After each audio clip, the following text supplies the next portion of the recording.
E aqui no Jornal Brasil Atual nós temos o prazer de conversar agora com o advogado, professor de Direito da Universidade de Fortaleza, o professor Marcelo Uchoa, que também integra a Associação Brasileira de Juristas pela Democracia, a ABJD, Núcleo Ceará. Muito bom dia, professor. Seja bem-vindo ao Jornal Brasil Atual mais uma vez. Alegria tê-lo conosco. Bom dia, Rafael. Bom dia à nossa comunidade do Jornal Brasil Atual. É uma satisfação grande participar sempre. Satisfação é nossa também, professor. E a gente vai começar a nossa conversa com o professor Marcelo Uchoa abordando um tema que é tema é horrível, mas enfim, é a forma com que a gente lidou com a pandemia durante o governo Bolsonaro. O senhor está lançando um livro que é A Pandemia à Luz da Negação do Direito. É um livro que fala, o senhor avalia, faz uma forte pesquisa sobre todos os desmandos, enfim, tudo aquilo que cercou o governo Bolsonaro no enfrentamento dessa causa. Eu queria que o senhor falasse para os nossos ouvintes o que a gente vai poder encontrar no seu livro, professor. Rafael, durante a pandemia, eu fiquei isolado dentro de casa, então a maneira como eu pude ir para a linha de frente foi denunciando o descaso do governo brasileiro com a situação, né, para o mundo, inclusive aqui no Jornal Brasil Atual.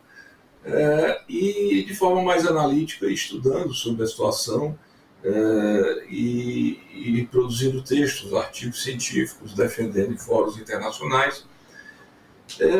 E me inscrevi no pós-doutorado em Direitos Humanos, Direitos Econômicos, Sociais e Culturais, e resolvi tratar desse tema do direito à saúde, na verdade da negação do direito à saúde, no meu pós-doutorado. Então esse livro ele é o resultado do trabalho que eu apresentei em Salamanca no meu curso de pós-doutorado em Direitos Humanos, atualizado, porque eu apresentei em junho, né, e atualizei até o dia do Natal. Então, a pandemia à luz da negação do direito, o morticínio no Brasil.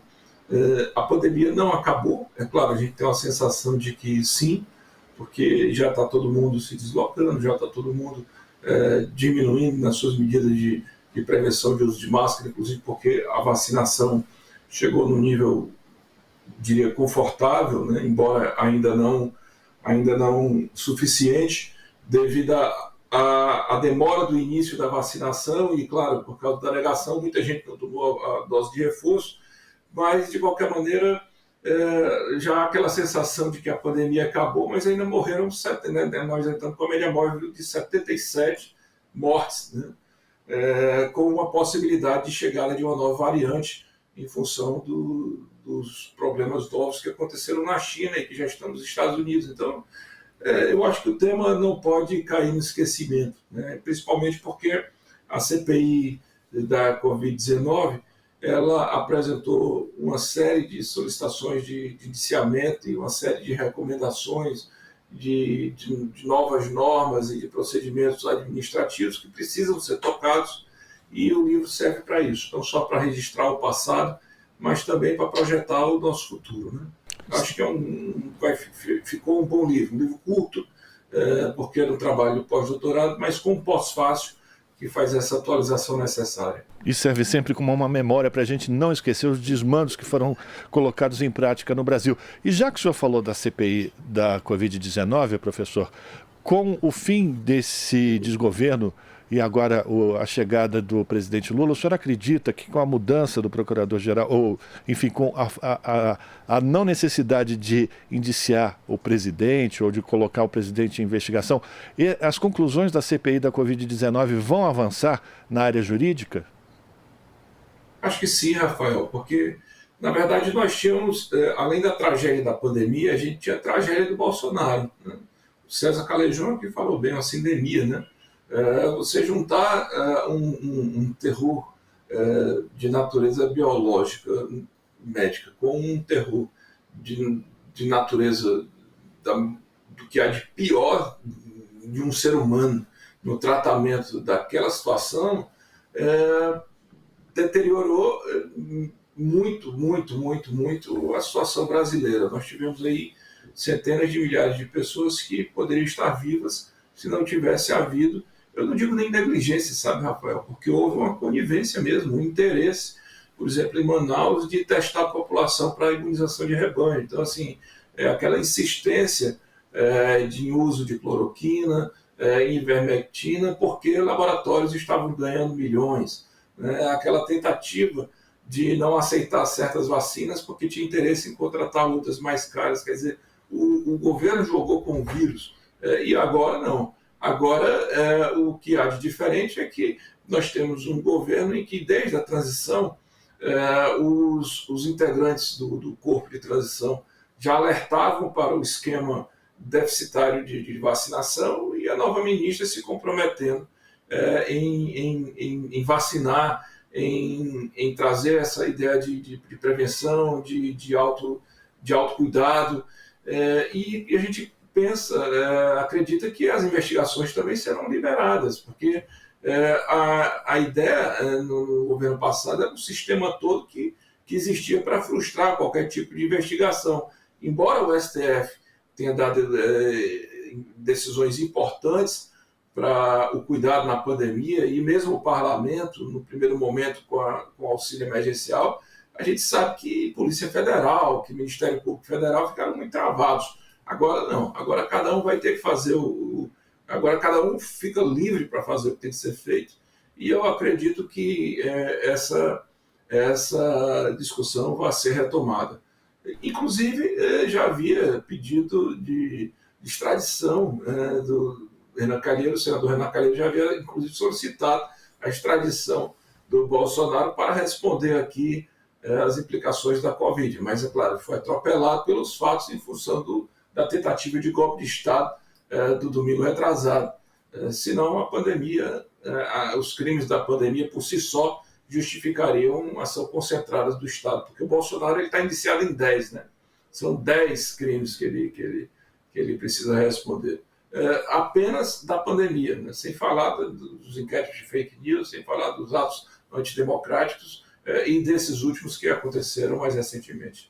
Pois é, professor, já que o senhor falou desses atos golpistas, terroristas que aconteceram no dia 8 de janeiro, ontem o presidente Lula deu uma entrevista e ele se colocou contrário à instalação de uma CPI para investigar o que aconteceu em Brasília, dizendo que a justiça brasileira já está tomando as medidas necessárias, as investigações estão sendo colocadas em prática. O senhor concorda com o posicionamento do presidente Lula? Não é necessário ter uma comissão parlamentar para investigar o que aconteceu e responsabilizar as pessoas para a gente chegar nos financiadores, nos realizadores e nos idealizadores desse ato golpista do dia 8? Eu concordo totalmente, Rafael. Inclusive, já vinha defendendo isso quando me questionavam. Porque, veja só, o que aconteceu na Covid é que a CPI foi necessária porque não havia investigação. Tanto não havia investigação que a BJD, logo no princípio da pandemia, essa pandemia ela é meio matemática, né?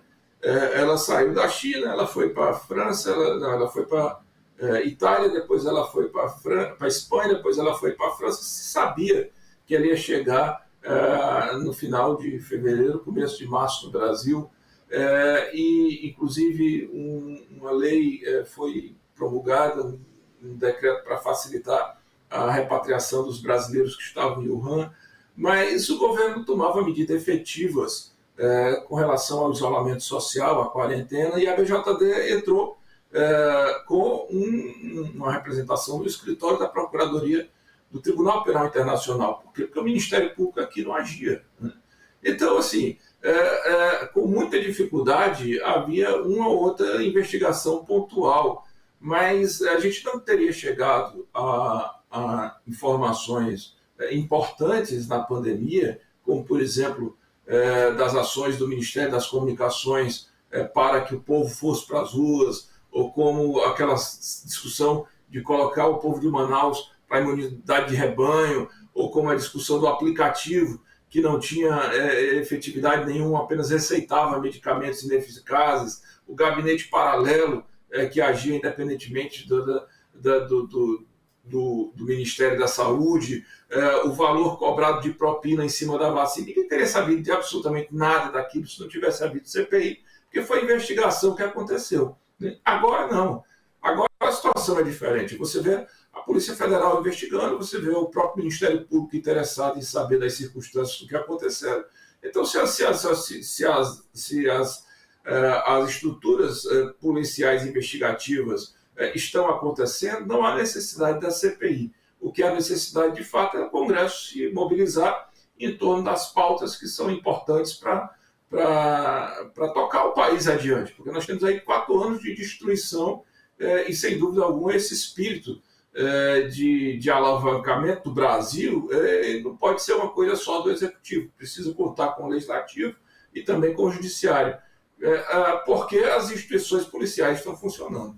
Apenas por isso. Agora, professor, na entrevista de ontem, o presidente Lula também não descartou a participação de Bolsonaro no futuro político do Brasil. Ele disse que o Bolsonaro não é carta fora do baralho. E aí eu fico me perguntando se a condenação política de Bolsonaro não é necessária para a gente evitar que a gente tenha retrocessos desse nível com que a gente viveu nos últimos 4 anos.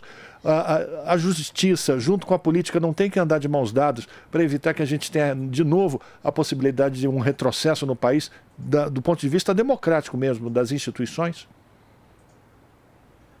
Eu acredito que sim, Rafael. O presidente Lula disse que não vê ninguém como carta fora do baralho, ele mesmo é uma demonstração de que era alguém que era visto como carta fora do baralho, que hoje é presidente da República. Só que as circunstâncias são totalmente diferentes.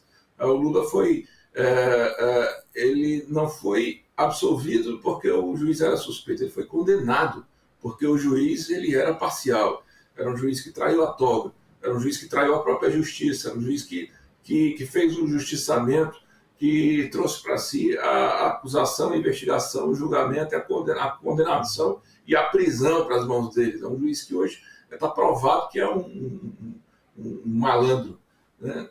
Mas você tá pegando meu sinal, Rafael?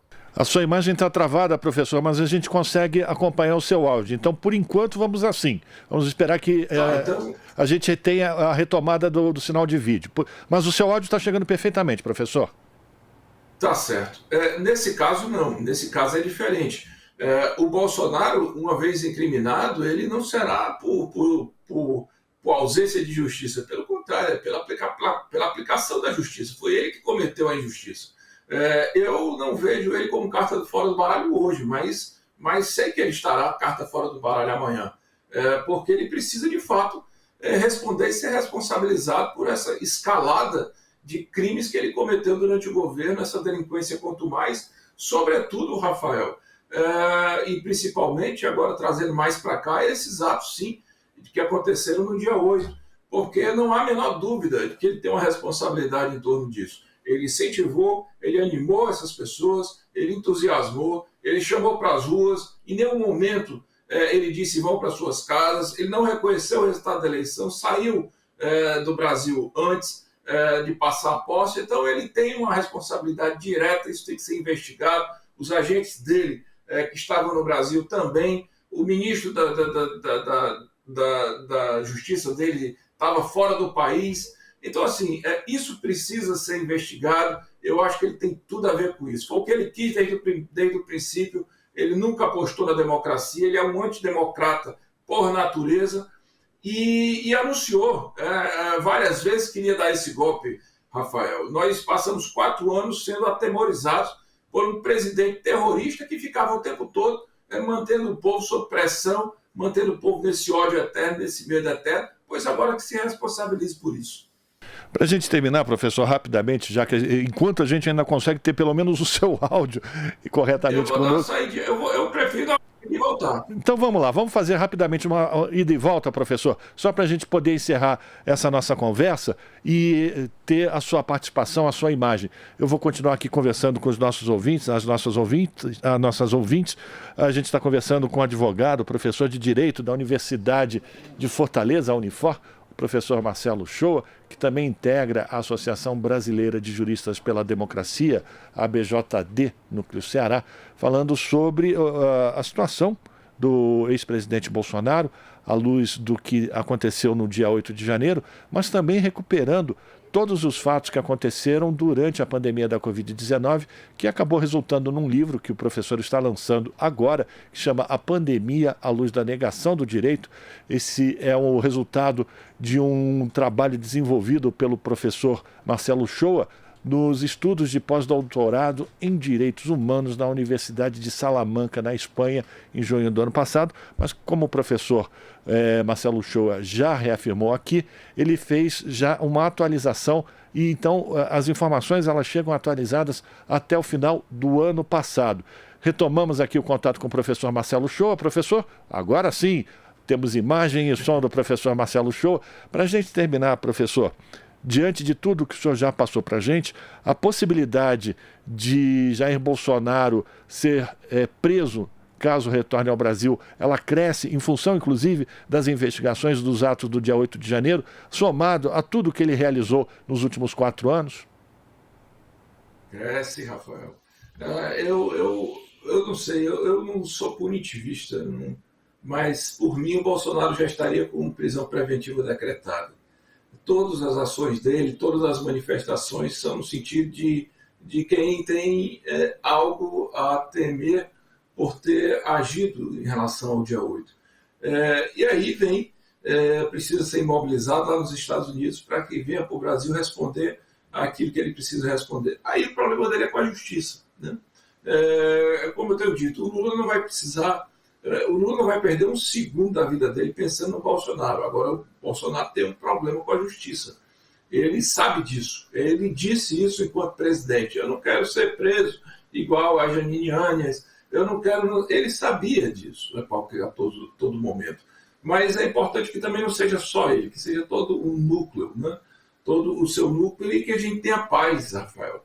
Foi muito doloroso esses 4 anos, né, pela pandemia e pelo governo em si. Esse governo é a própria marca da violência política. Foi um governo que já começou enrolado, tendo que explicar por que o seu núcleo próximo tinha vínculos de amizade com os executores da vereadora Marielle Franco, e por aí vai. Um governo hostil com a imprensa, um governo hostil com a oposição, um governo que não respeitava as vozes divergentes, um governo que apenas acirrou o ódio, que na pandemia fez o que fez e que ficou depois gesticulando e agindo e articulando o golpe de Estado no Brasil.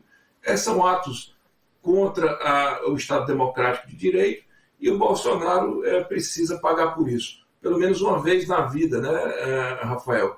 Já que lá atrás, quando militar, ele passou para a reserva, acho que de forma remunerada, porque já naquele momento já era um golpista. Perfeito. Terrorista. Né? Sem dúvida. Professor, vamos retomar o ponto inicial da nossa conversa. As pessoas que tiverem interesse em adquirir A Pandemia à Luz da Negação de Direito, como é que elas fazem? Rafael, o livro está em pré-venda no site da Cotter Editora, Editorial Cotter. Se colocar no Google já encontra. E eu devo estar recebendo agora, no mês de fevereiro, faremos um bom lançamento, um grande lançamento aqui no Ceará, e depois vamos ver se a gente dá uma rodada no país para levar esse livro para as pessoas. Eu acho que é um livro necessário, não só para a classe jurídica, mas sobretudo para a área médica, que atua com tanto zelo e que nos salvou durante esse período, mas também para o povo brasileiro entender. Foi a minha forma de ir para a linha de frente. Eu via minha mulher todo dia indo para lá, o posto de saúde, voltava, tomava banho no posto, chegava aqui, tomava banho também, colocava de roupa, colocava máscara, roupa na água sanitária, aquele medo danado para não passar doença para ninguém e ao mesmo tempo não se infectar e contaminar. E, bom, foi a forma como eu tive de devolver a solidariedade do povo brasileiro, foi dessa forma. Perfeito. Bom, e a gente espera que em São Paulo também tenha o lançamento do livro para a gente poder participar e pessoalmente receber esse livro das suas mãos, viu, professor? Espero que sim, Rafael. Forte abraço para o senhor. A gente quer agradecer a participação do advogado, professor de Direito da Universidade de Fortaleza, a Unifor, que também integra a Associação Brasileira de Juristas pela Democracia, a ABJD, do Núcleo Ceará. o professor Marcelo Shoa, que está lançando o livro A Pandemia à Luz da Negação do Direito. E, claro, a gente nunca deixa de explorar o professor, fazendo também avaliações do ponto de vista jurídico sobre a situação que a gente vem enfrentando no Brasil. Professor, forte abraço para o senhor, sucesso com o seu livro e a gente espera tê-lo mais vezes aqui no Jornal Brasil Atual.